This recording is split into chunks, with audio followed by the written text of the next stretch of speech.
22 જાન્યુઆરીએ વડાપ્રધાન નરેન્દ્ર મોદી અયોધ્યામાં રામ મંદિરનું ઉદ્ઘાટન કરવાના છે, જેના પગલે આખા દેશમાં ખુશીનો માહોલ છવાયો છે। ત્યારે આજે સવારે અમદાવાદથી અયોધ્યા માટેની પહેલી ફ્લાઇટે ઉડાન ભરી છે। આ ઉડાન પહેલા અમદાવાદ એરપોર્ટ પણ રામમય બની ગયું હોય તેવો માહોલ છવાયો હતો। એરપોર્ટ પર મુસાફરોએ જય શ્રી રામના નારા લગાવીને કેક પણ કાપ્યો હતો।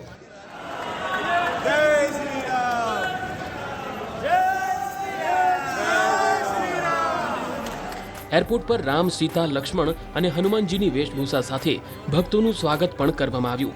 આ ફ્લાઇટમાં 150 શ્રદ્ધાળુઓ અયોધ્યા જઈ રહ્યા છે।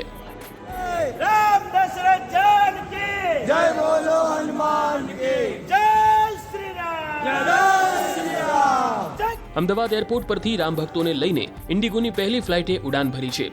અમદાવાદથી અયોધ્યાનું ભાડું 12 થી 13,000 રૂપિયા છે। પહેલી ફ્લાઇટમાં 150 શ્રદ્ધાળુઓ અયોધ્યા જઈ રહ્યા છે।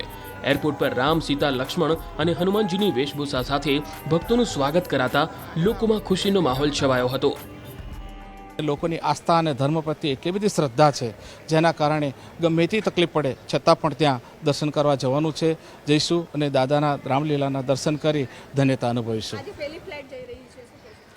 બસ પહેલી ફ્લાઇટથી બીજી સેકન્ડ ફ્લાઇટ, થર્ડ ફ્લાઇટ એમ ફ્લાઇટો ચાલતી જ રહેશે। આપ જાણો છો કે સમગ્ર દેશની અંદર ગુજરાત દરેક બાબતમાં મોખરે રહ્યું છે।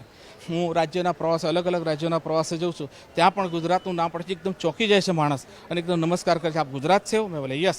તો ગુજરાતનું તો નામ છે આખા દેશની અંદર અને દરેક ધાર્મિક સ્થળો, ભારતના દરેક ધાર્મિક સ્થળો ગુજરાતની પ્રજા ઉપર અવલંબિત છે। ગુજરાતની પ્રજાથી જ દરેક ધાર્મિક સ્થળોનું સંચાલન ચાલી રહ્યું છે। એટલે પ્રથમ જે ફ્લાઇટ જે રહેશે, દ્વિતીય જશે, તૃતીય જશે, એમ ક્રમાનુસાર ગુજરાતીઓ તો ત્યાં જવાના જશે જ।